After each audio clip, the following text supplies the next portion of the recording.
I'm Tim, the Brand Weaver, and this is Branding for Breweries, the podcast that helps you grow your brewery, build a better brand, and connect with more drinkers. Each week, I'm joined by the brightest minds in the beer world, sharing practical tips to help your brewery stand out and sell more beer. Let's get stuck in. What up, 24-hour party people? 'Tis I, Tim the Brand Weaver, and you are listening to Branding for Breweries, the show that, as the intro says, brings you the brightest, most attractive people from the beer world to your earballs and eyeballs in the hope that their little nuggets of wisdom will fall out of their mouth and into your brains so your breweries can do the very best with it as well. And today is no exception because I'm joined by a gentleman that I've spoken to multiple times across LinkedIn, bumped into him at several events, but never really got the chance to sit down and pick his brains. But now it is happening. This is Giles, head of brand at Hall & Woodhouse. And if you don't know the Hall & Woodhouse name, you will know Badger and Outland. We've got Cask and Keg under one roof, and that's what we're going to be talking about today. You brewers might be sat there listening going, well, I've got a decent cask brewery, or, oh, I've got a decent keg brewery, but you might be looking at dipping and diving into the other offering. So hopefully Giles is going to wax lyrical, share a load of his wisdom, and you can take away some saucy tidbits to help inspire you moving forward. So without further ado, let's bring Giles to the stage. Giles! Ah! Hi Tim, how you doing? That's quite the intro. Dude, as I've said to other guests, I like to lead with high energy because I want to set the bar. Now you're going, oh my God, I have to match this and hope for the best for the rest of the show. We'll be okay. We'll get somewhere. Thank you, mate. Dead excited for this conversation because I know several breweries who are considering or, dipping their toes into the magical balancing act, which is cask and keg. And of course, yourself, you've trod the path, you've done the journey, and this is what we're going to be talking about today. But I suppose for those people who may not be familiar with yourself or potentially Outland or Badger or Hall & Woodhouse, would you mind giving a quick whistle-stop overview as to who you are, where do you come from, and what do you do? Yeah, of course. So, as you say, my name's Giles Mountford. I'm the head of brand at Hall & Woodhouse, which means looking after the beer brands rather than the hospitality part of the business, which has its own sort of marketing team. Now, Hall & Woodhouse is a business that's been around for almost 250 years and is still run by the same family, which makes it actually incredibly unique in the world. And they've been brewing Badger beers, Badger ales, since the very beginning. In fact, not many people could say it was the Napoleonic Wars that gave them their first big break, as they found an opportunity to brew for the army, where everyone needed a couple of pints a day to keep them on their feet. So yeah, Hall & Woodhouse has around 150 pubs across the south, all the way from Devon to London and Sussex, split across managed properties and tenanted or business partnerships, as we call them. And yeah, we brew Badger beer out of Blandford in Dorset and have done for, like I say, several hundred years. And just under 3 years ago, we launched our craft beer brand, Outland. And it's been quite the journey ever since, it's fair to say. Quite the journey, and one that we're going to dip into as well. Yeah. I suppose the first question that comes to mind about all of this is, though, why release it as Outland and not underneath the Badger name? Because I would assume the most logical thing is just like, well, Badger is established name, let's just do Badger Keg Range or the Badger Craft Range. But you've gone Outland, so why did you do that?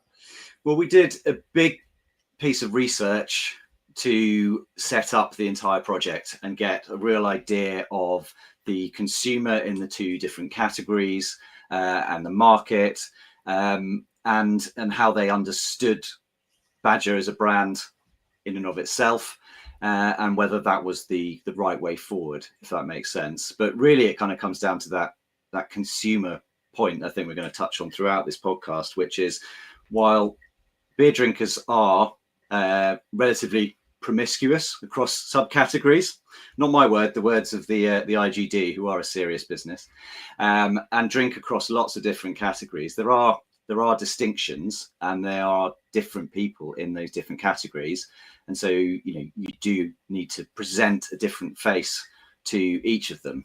Having said that, we put a lot of time and effort into the positioning work of Outland as a new brand, and we thought it was important not to give up on our history and our roots, but we wanted to use that as a springboard for the future rather than a sort of anchor to the past. If we just created a brand out of thin air, put it up on the shelf, there's no credibility, there's no history, and let's be honest, people would know, people would find out, and then they'd go, oh, look at these guys, you know, they're dad dancing at the disco, they're pretending to be something that they're not. And you know, craft, certainly when it started, was all about credibility, and so we thought it was really, really important to find that balance really between the two. Dude, first off, I want to defend Dad Dancing at the Disco. If I could do any better than that, I would. But hats off to anyone who's even got the confidence to go and try and throw some shapes out there without putting them. If I'm ripping it up on the dance floor, then take me home because I've had one too many. That's the tipping point. That's when you know. When you're just busting out a John Travolta across the floor, exactly. And the kids are going, please, someone take them away. Yeah. Back on track, Tim. So we were talking about different consumers, or you said you actually did the research, which is music to my ears, someone who hasn't operated on gut. But I've got to know, there are stereotypes between a cask drinker and a keg drinker. In the research, did those stereotypes come to fruition, or did you discover other nuances that you were like, oh, very interesting? And if so, what are they? I think both are true. You know, stereotypes exist for a reason because they have come from some truth. It may be exaggerated, it may change over time, but there's something in there. And there's definitely a difference between the cask and ale drinker and the craft beer drinker, as it were, and what they're looking for in a brand. And I don't just mean in the product, but also the packaging, the communication, and everything from A to Z, really. So yes, the cask ale drinker, the PBA drinker does tend to be a bit older. They do tend to be a bit more traditional, a bit more conservative, all of that stuff that you would expect, really. And that, of course, is part of the problem with that category, because as everyone gets older, they drop out of the category, or they just start visiting less because they have other things going on in their lives, as it were. Okay, so that makes sense. Did you find any crossover though, where you're like, because I'm talking to people and I can see cask getting a bit of a rejuvenation. You've got a younger demographic who are coming in. Did you see that actually some of those who were more traditional in brackets badger drinkers, where you're like, oh, we might be able to move them over into a keg market, and how do we do that? Yeah, absolutely, and that was part of the whole plan when we launched the brand. Really, was Outland was designed to sort of democratize craft, and the packaging was very, very clear into what each product was. So rather than naming the beers, they were just called the style, whether that was milk stout, West Coast IPA. We had 3 clear sort of tasting words on the front and the ABV front and center, so people weren't picking up something that looked nice, having a couple and wondering why they're falling over their cat because it was actually 8% and they didn't notice.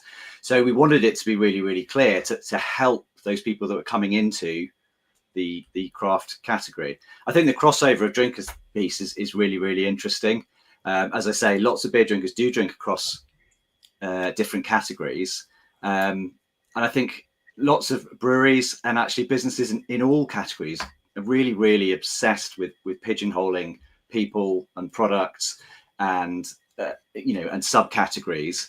And I don't think the consumer they don't really think about it like that. They have a much, much simpler viewpoint on what they're looking for. So you don't have to get too bogged down in that sort of that categorization. You have inspired me with the falling over the cat statement. Wow. Where I hope that one brewery out there does take their percentage and then equate it to the result of what that means. If 8% is falling over a cat, what's an impy stout at 12? Yes, exactly. Maybe we need a new scale of things that you will trip over when you've had 2 of these. Exactly. Small dog, large dog. Yeah, exactly. So you talked about the language there and like breaking down what you were putting on the packaging in terms of, you know, how to separate. But then from actual the visual styles, like Badger went through a rebrand. It doesn't feel that long ago, but it was a good couple of years back now, wasn't it? That you refreshed the brand. I did the two at the same time. So we did the full refresh of the Badger range while launching the Outland Craft beer range at the same time. Oh, okay. So then can you talk me through the nuances in terms of like visual design as well? You know, what you're trying to achieve with the Badger update to still appeal to that demographic, that group of drinkers, and then the same for the Outland range. Yeah, so it's a really interesting one. So Badger, which is in some ways more difficult because it has an audience, it has people that have a viewpoint, and you know you need to consider that you don't want to sort of piss off your customer base. But the big problem with PBA and Cask is penetration. It's bringing new people in, and a lot of the category cues that are very positive to Cask and PBA drinkers, tradition, heritage, history, are off-putting to some younger, newer consumers because they see it as a bit dusty and a bit of an old man drink, as it were. And so trying to find that balance was really, really hard. And you know, the research and the work that we did in the positioning, we found some really key and core things to look at. So people saw the PBA category in grocery as a sea of brown bottles. They found it very hard to find their way around the actual category and understand what each product was. One thing that I always sort of go back to, and aside from the data, sometimes it's the little anecdotal bits that really add color to that kind of research. And there was a piece where a shopper, not the consumer, and that's really important because you've got two people to talk to.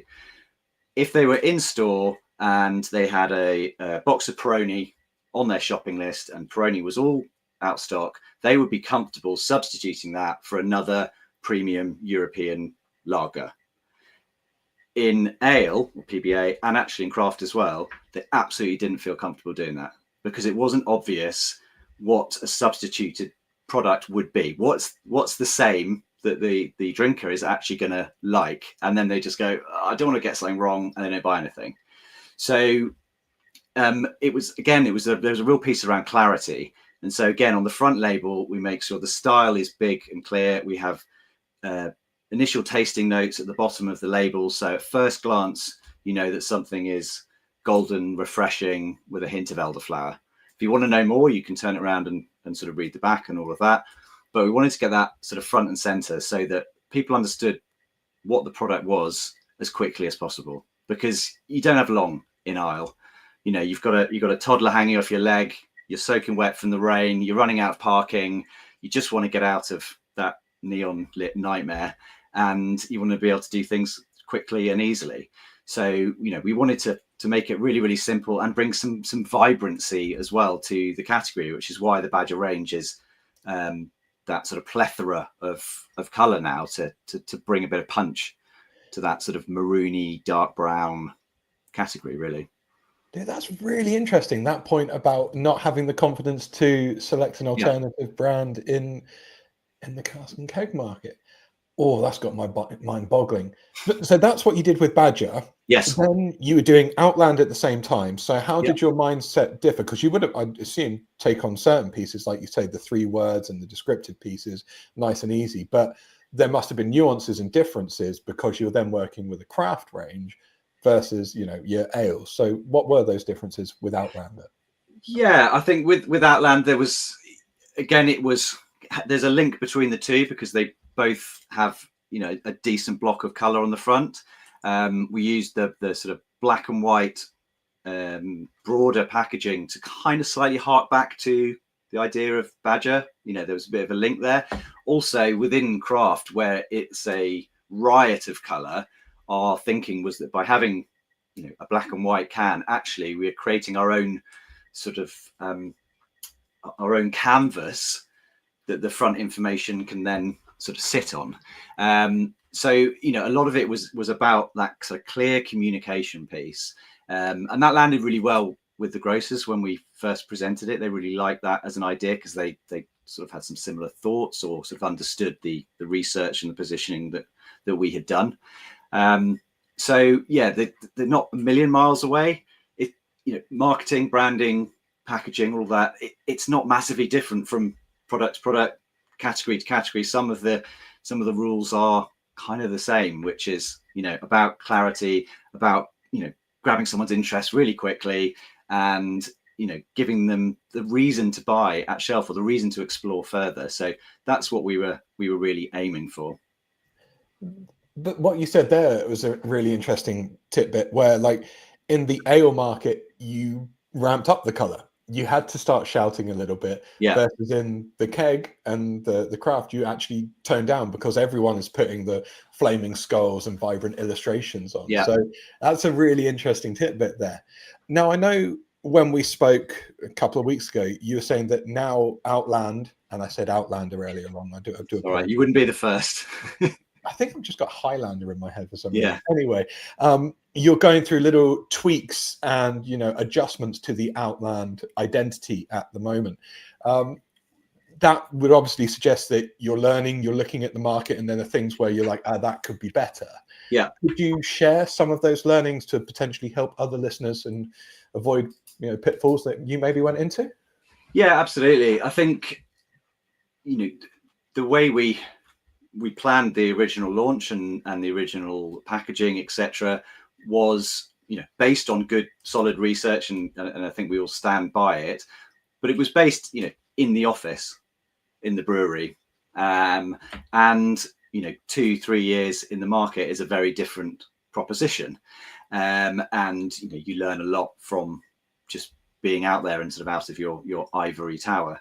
So for instance, the black and white thing that we were talking about just now on paper seemed like a good idea, but actually when you got onto shelf, particularly if the cans got a bit spun around, which is very normal, or they're slightly back from the edge, it actually just made them look a little bit dull in that area compared to or that other riot of color.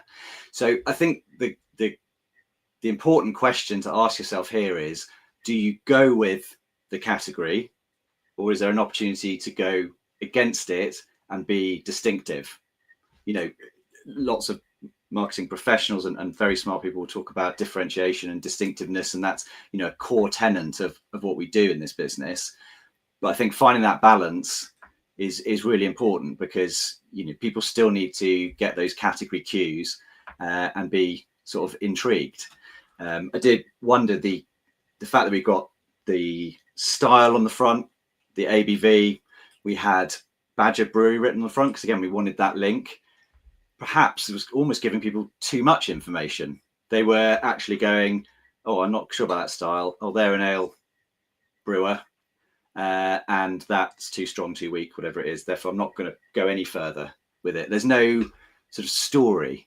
Whereas perhaps with something that gives you just enough information that you're not turned off, but leaves enough mystery that you take a closer look, pick up the can, then you feel, the lovely texture. Then you turn it around and get more information. And once you're in someone's hand, you're a lot closer to the basket. So, in that case, there was kind of a big learning, and we're bringing some changes to sort of address that in the future.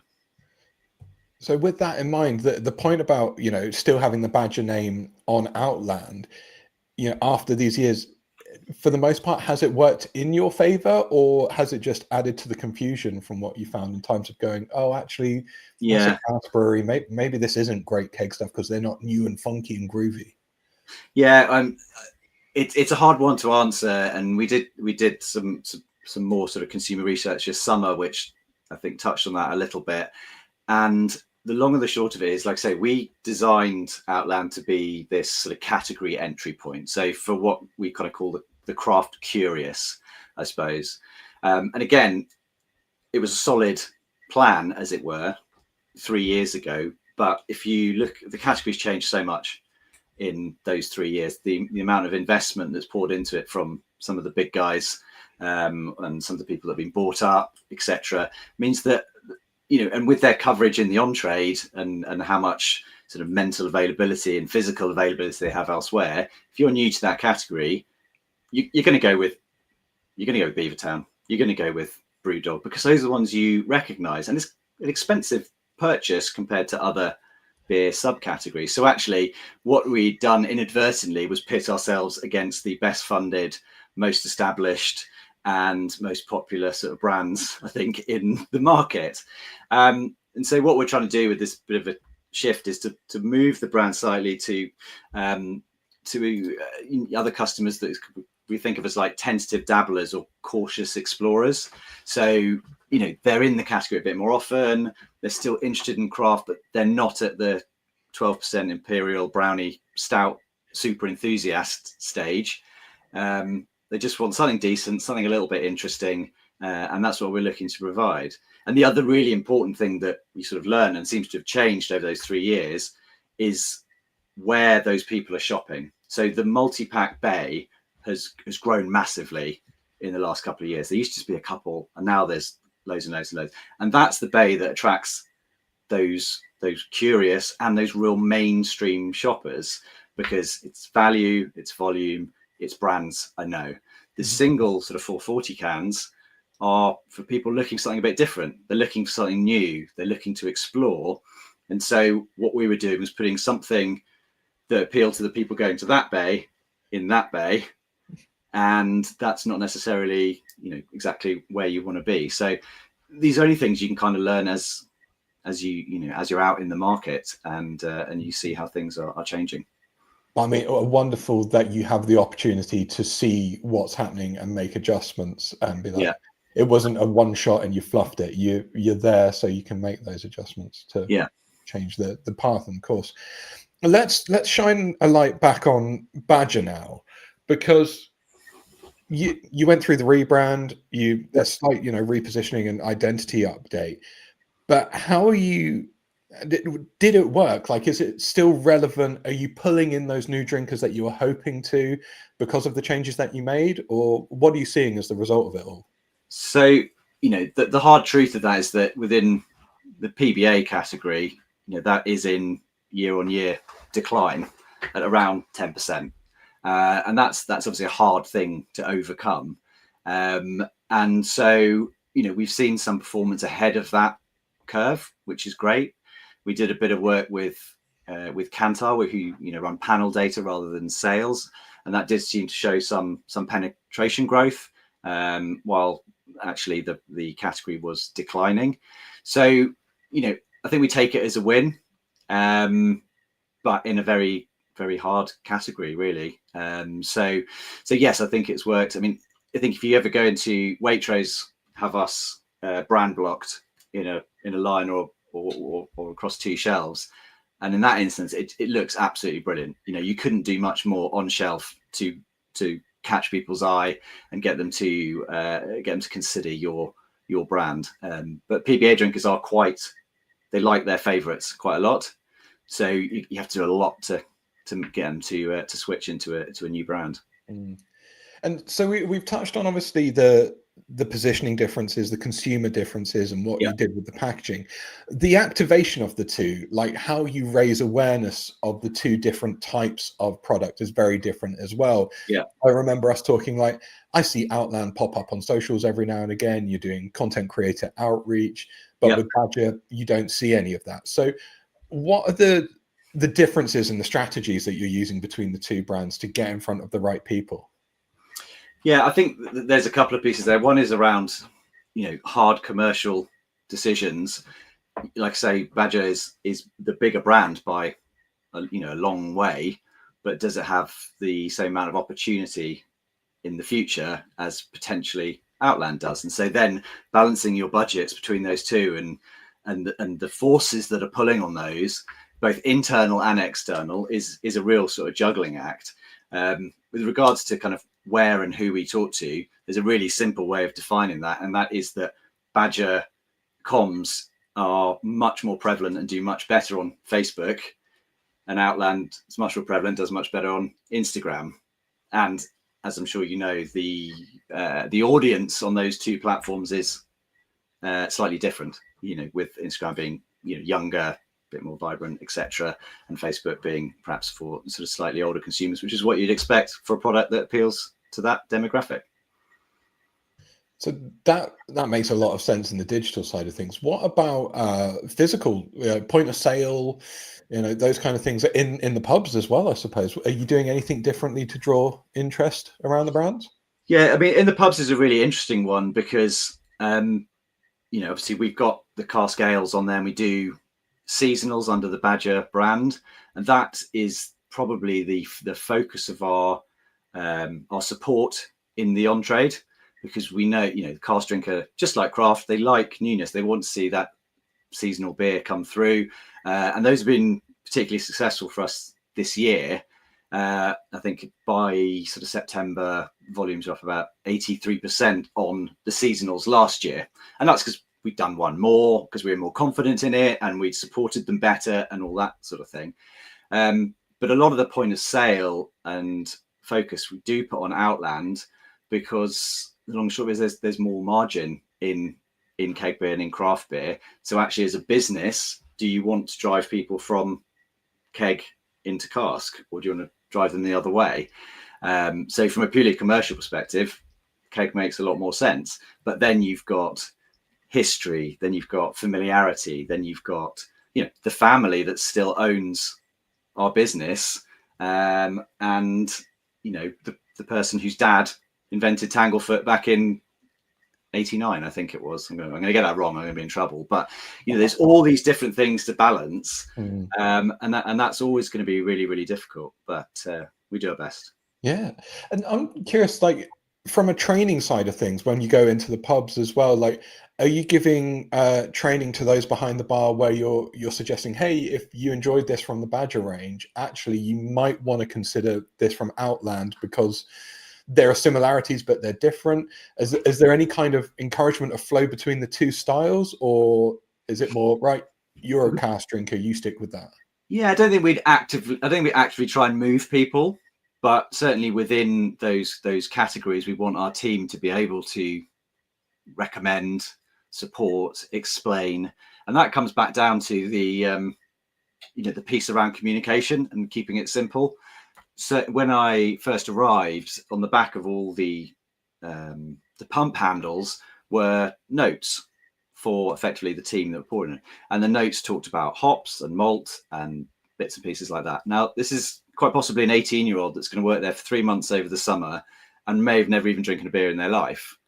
So if they don't feel confident because it's just a few words in saying that, then they're not going to say that to the consumer.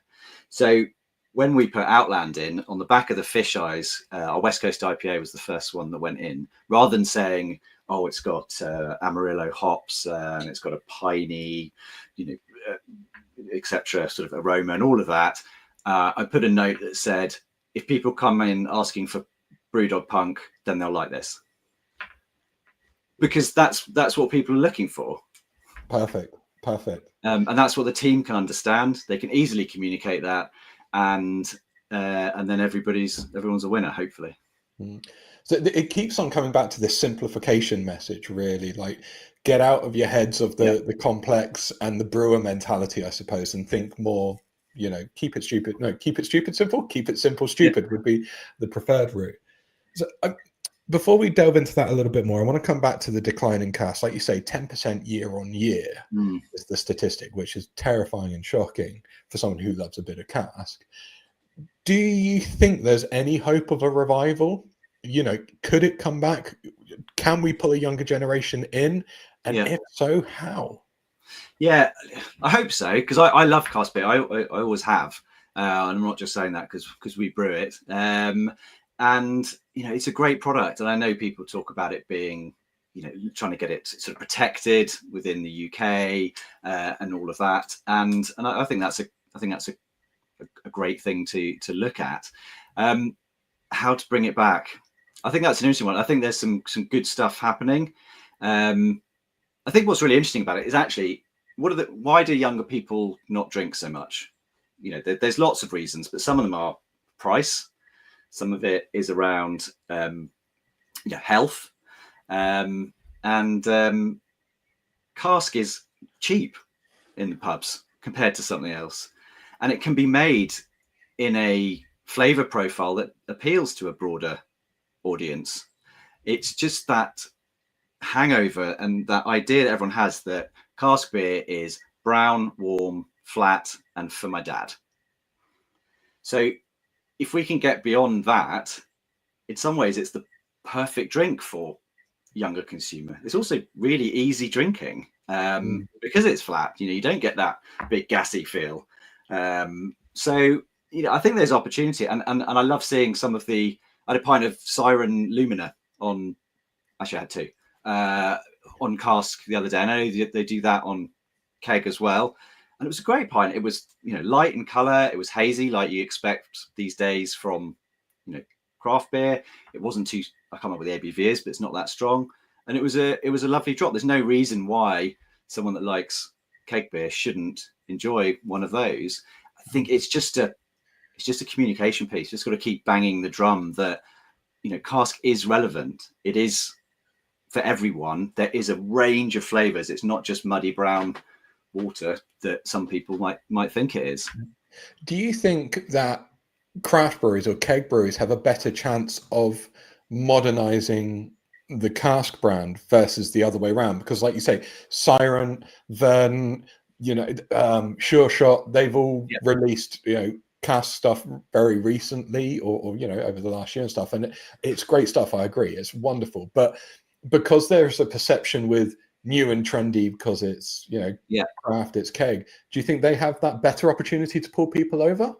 Well, the positives on their side is that they don't have the weight of history and the design language and sort of thought, as it were. The negative is that the more traditional cask drinker might go, I've never heard of that brewery. That's a ridiculous name. Of some, where they go a little bit crazy, which is great. On the flip side, the traditional brewer trying to do something more crafty on cask might alienate the traditional buyer, but not win over the other one. I mean, this is the grey area between the two, which I guess is quite difficult. And I think there's something there, but these things take time. Consumer perception takes time.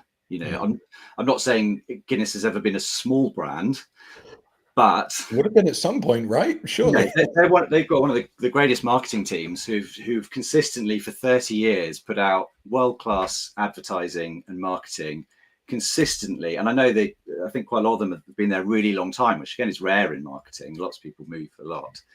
And, Guinness was doing really well. And then suddenly something caught the public's imagination, whether it was splitting the G, whether it just looked great on Instagram, a myriad of reasons. But they've done all that hard work for all those years. So they're ready to, profit from something that to some degree, slightly out of their control.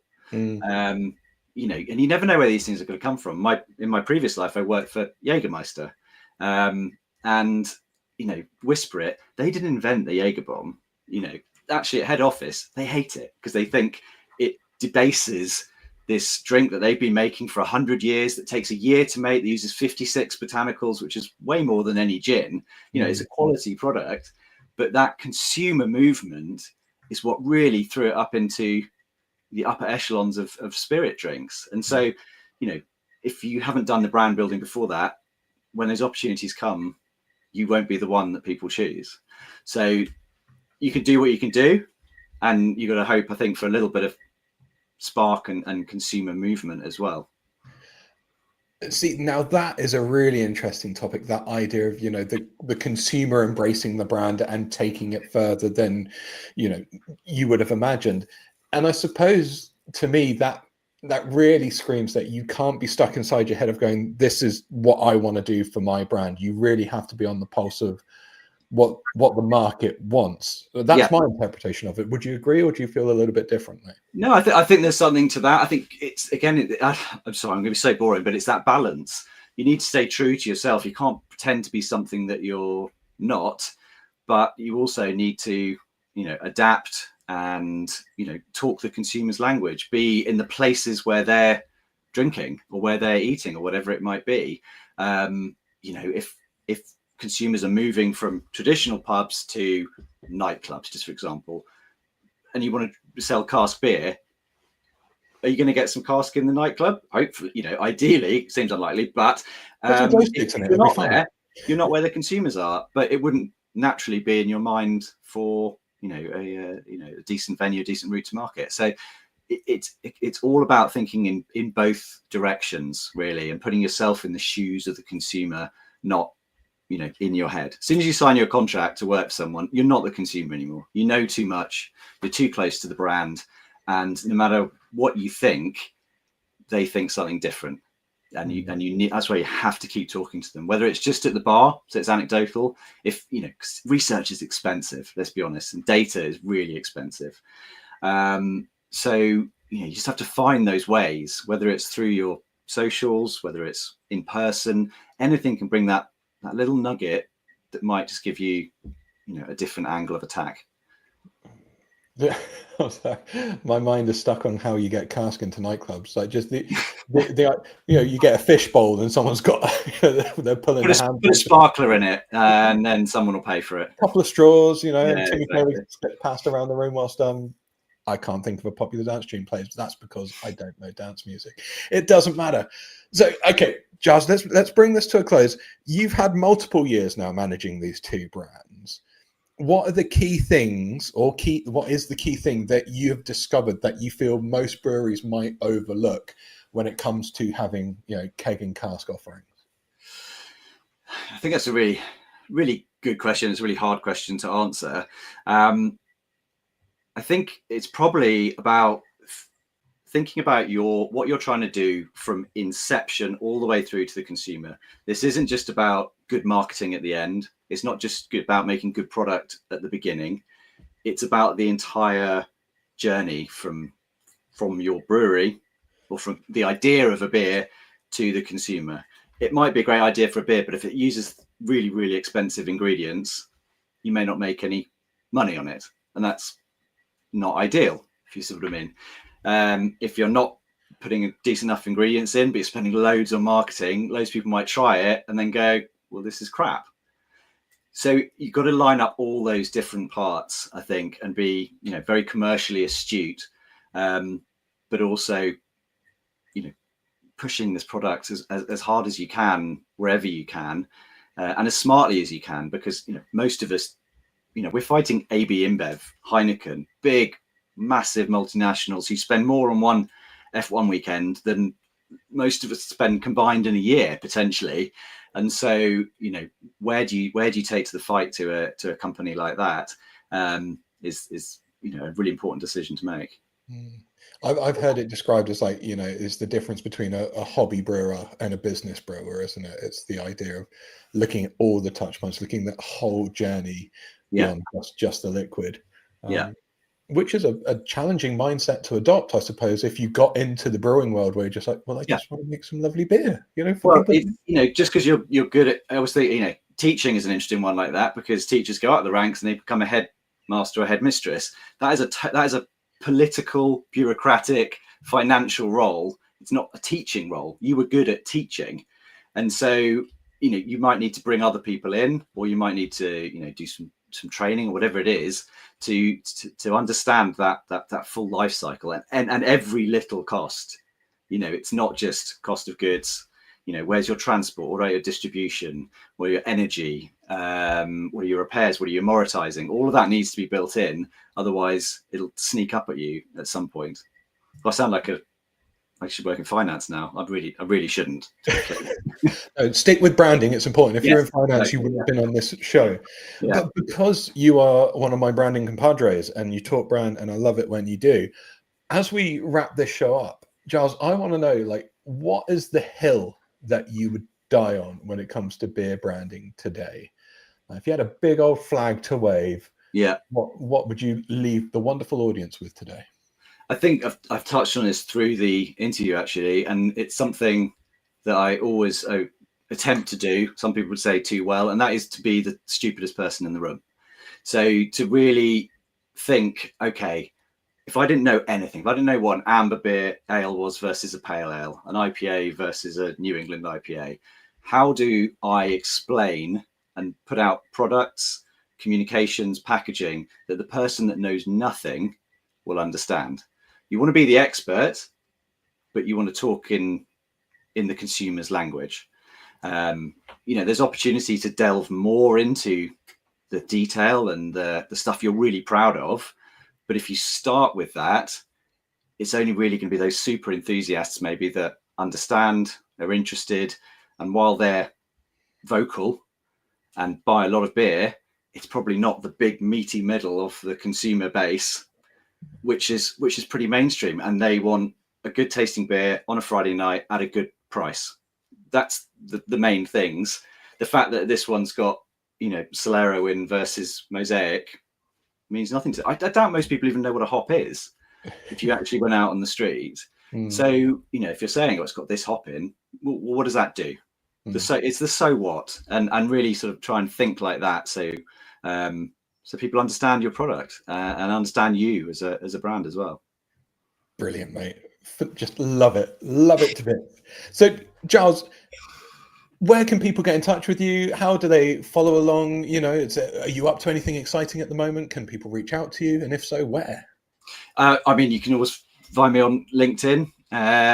If you have any questions or want to get in touch, I'm very happy to pick things up. I'm always excited to meet new people in the industry, whatever they do, really, whatever size brewery or distillery or whatever they come from. Like I say, I think a lot of these points are fairly universal across many categories. But booze is my business, and that's the fun one to be in, rather than dog food or something. No offense to the pedigree people out there. They're having a wonderful time. It's fine. And you've got dog beer these days as well. There is an overlap somewhere. It's a bit weird. Well, exactly. We do put a cask out in all our gardens with water in for the dogs. They're very welcome. I've seen those. Well, Giles, my man, thank you so much for taking the time to chat with me this afternoon. I hope those who've been listening have really enjoyed it as well. If you're listening to it later on the podcast, as always, this is me talking from the past to you in the future. How are you? And I need to take a second for a bit of shameless self-promotion, because we're chatting at the beginning of November, because I hold here in my hand a printer's proof of the Branding for Breweries book. And this is going to be available to buy from Amazon from the 1st of December. It is the wonderful gift for a brewer who has everything. And they probably don't know they need it, but it really doesn't cost much. $7.99 is going out there for people. So if you're listening to this before the 1st of December, mark it in your calendar. If you're listening to it afterwards, get onto Amazon, buy one, take a photo and tag me in it, because it would be hilarious to see people actually reading words I've created. Shameless plug over. Giles, my man, thank you once again, buddy. This has been wicked. Everyone else, I'll see you on the other side. Rock on. Cheers. That's a wrap on this week's episode of Branding for Breweries. If you got something great from it, hit follow, like, and subscribe on your favorite streaming app. Or even better, leave a review, share it with your brewery pals, or get in touch, because I want to chat to you. Rock on.